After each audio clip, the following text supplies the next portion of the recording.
Dramang ito ay rated SPG. Striktong patnubay at gabay ng magulang ang kailangan. Maaaring may masiselang tema, lengguwahe, karahasan, sexual, horror o droga na hindi angkop sa mga bata.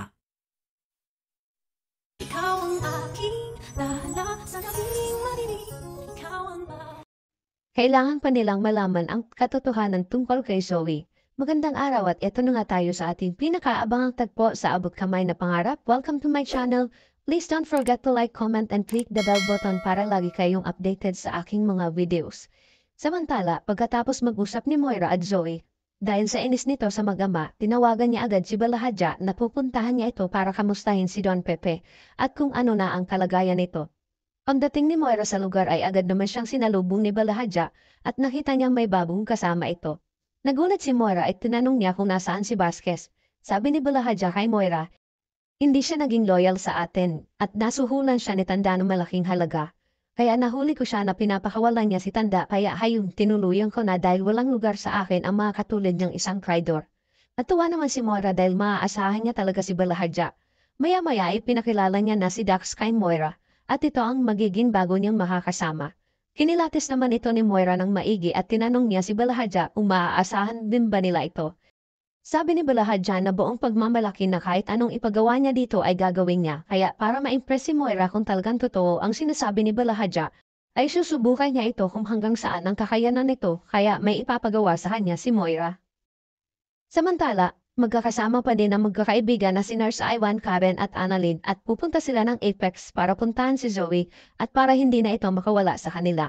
At makapagtanong na din sila sa iba pa nilang kaibigan kung nakita nila si Zoe sa mga oras na nawala si Don Pepe. At para makahanap na din sila ng ebidensya. Pagdating nila sa Apex ay nakita ni Annalyn si Doc Joan at Doc Eula at tinanong ni Annalyn kung nakita ba nila si Zoe dahil kailangan niyang malaman kung saan ito nagpunta. Nabanggit kasi ni Annalyn na nagsisinungaling sa kanya si Zoe dahil napag-alaman ni Annalyn na hindi pala magkasama si Doc Luke at Zoe. Kaya nakipagtulungan na rin ang mga kaibigan ni Annalyn para maghanap ng magiging ebidensya nila laban kay Zoe. Kaya naghiwa-hiwalay sila habang si Annalyn at Doc Joan ay hinanap naman si Zoe. Habang naghahanap sila Nurse Karen, Ivan at Eula ay nasalubong naman nila si Doc Ray sa hallway at tinanong nila ito kung nakita niya ba si Zoe. Nagtaka naman si Doc Ray kung bakit nila hinahanap si Zoe. Sabi naman ni Nurse Karen kay Doc Ray, nawawala po kasi si Don Pepe at ang huling nakausap ni Don Pepe ay si Zoe at kanina pa nila ito hinahanap. Ikinagulat naman ito ni Doc Ray kaya naitanong niya kung may alam na ba si Doc RJ tungkol dito. Maya-maya ay lumapit naman si Doc Ken at tinanong kung nagpakita na ba si Zoe. Ipinagtaka lalo ni Doc Ray ang tanong ni Doc Ken na anong ibig sabihin na nagpakita. Sabi ni Doc Ken, sa kalagitnaan ng duty niya sa Apex ay umalis ito at iniwan niya ang lahat niya ay Doc Hermosa at ang mga patients niya. Habang nagkatingin na naman sila Nurse Karen, Ivan at Eula at napapaisip ang mga ito na malaki ang posibilidad na tama nga ang hinala ni Annalyn. Nagtanong naman si Doc Ray kung saan naman ito pumunta sa oras ng trabaho niya. Nabanggit ni Nurse Karen kay Doc Ray na may hinala si Annalyn na may kinalaman si Zoe sa pagkawala ng lolo niya at kung bakit siya nagsinungaling kay Annalyn na kasama niya si Doc Luke. Pero ang totoo ay hindi naman. Nabigla naman si Doc Ray sa mga narinig niya at naguguluhan siya sa mga sinasabi nito. Hindi tayo pwede magbintang nang wala tayong ebidensya na magpapatunay nga na may kinalaman si Zoe sa pagkawala ni Don Pepe. Ano naman ang dahilan para gawin yon ni Zoe sa kanyang lolo Pepe? Hindi na naka-imake na ang magkakaibigan at nagkatinginan na lang sila dahil hindi nila alam ang dahilan. Sa bahay naman ni Lynette ay dumating sila Josa at siyang Susan. Tuwang-tuwa ang mga ito dahil sa laki ng bahay ni Carlos. Napansin nila na parang may problema si Lynette at nagtanong ang dalawa. Nasabi ni Lynette na may problema si Annalyn at nawawala ang lolo niya. Ikinagulat naman ito ng Josa at siyang Susan. Nasabi din ni Lynette na ang hinala ni Annalyn ay may kinalaman ang maginang Moira at Zoe at naghahanap siya ng ebidensya. Sabi naman ni Chang Susan na sa dinami-dami ng pag-aaway ni Moriatic Moira at Zoe Imbierna, dayan, malamang na tama ang hinala ni Annalyn na may kinalaman sila kaya lang ay baka madamay si Annalyn. Yun din ang pinag-aalala ni Lynette kung bakit niya pa ito pinayagan maghanap ng ebidensya. Inatuloy na ni Lynette ang dalawa sa kusina para kumain nang makita nilang madaming ililigpit na hugasin si Lynette dahil sa mga bisita nila kanina. Nagkatinginan ang dalawa kaya nagpresenta si Josa at siyang Susan na dito na matutulog at para matulungan nila si Lynette na magligpit.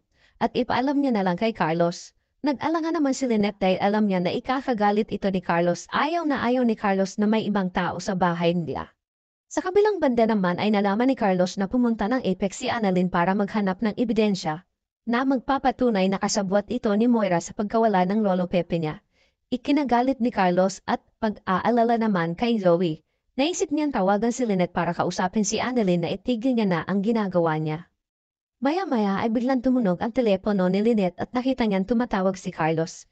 Sinagot agad ito ni Lynette. Galit na sinabi nito kay Lynette kung ano na naman ang mahahanap na ebidensya ni Annalyn dun sa Apex at makulit talaga ang anak mo.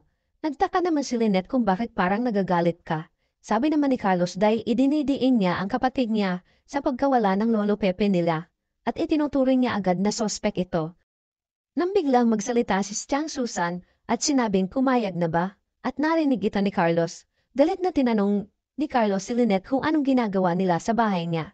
Sabi naman ni Lynette nagpunta lang sila para bisitahin ako at mamaya ay aalis din sila. Galit na sinabihan ni Carlos si Lynette na paalisin niya ang Chang Susan niya at Josa sa bahay niya at ayaw kung maabutan pa sila dyan. Hindi mo talaga sinusunod ang mga sinasabi ko sa iyo, Lynette. Sabay baba ng tawag ni Carlos. Katapos nila mag-usap ni Carlos ay hindi alam ni Lynette kung paano niya sasabihin kay Josa at Chang Susan na umalis na lang sila dahil nagagalit si Carlos. Napansin ito ni Chang Susan kaya sinabi niya na aalis na lang kami. Inawat naman ito ni Josa at sinabi, Chang, huwag naman kayong ganyan. Nagalit si Chang Susan dahil hindi sila madiretso ni Lynette na gusto silang paalisin. Ayaw naman ni Lynette na paalisin sana sila, Josa at Chang Susan. Ang problema ay si Carlos na masyadong sakim simula nang ikinasal sila ni Lynette ay hawak niya na ito sa liig at lahat ng sabihin niya ay sunod-sunuran na lang siya kaya naiipit siya ngayon sa sitwasyon. Tinanong ni Chang Susan si Lynette kung sino ang may ayaw sa kanila, si Carlos ba? Hindi nakasagot si Lynette kaya tuluyan nang umalis ang dalawa habang napapaisip si Lynette kung bakit parang lahat na lang ng taong malapit sa kanya ay ayaw ni Carlos na makasama siya. Ano ang ipapagawa ni Moira kay Dax? Makakahanap kaya sila Annalyn ng ebidensya sa Apex na magpapatunay na sangkot si Zoe sa pagkawala ng lolo Pepe niya? Ano ang gagawin ni Lynette na yung nagiging sunod-sunura na lang siya kay Carlos? Yan ang ating pakakaabangan dito lang sa Abot Kamay na Pangarap. Huwag bibitiw at huwag kalimutang mag-subscribe. Maraming salamat po and God bless.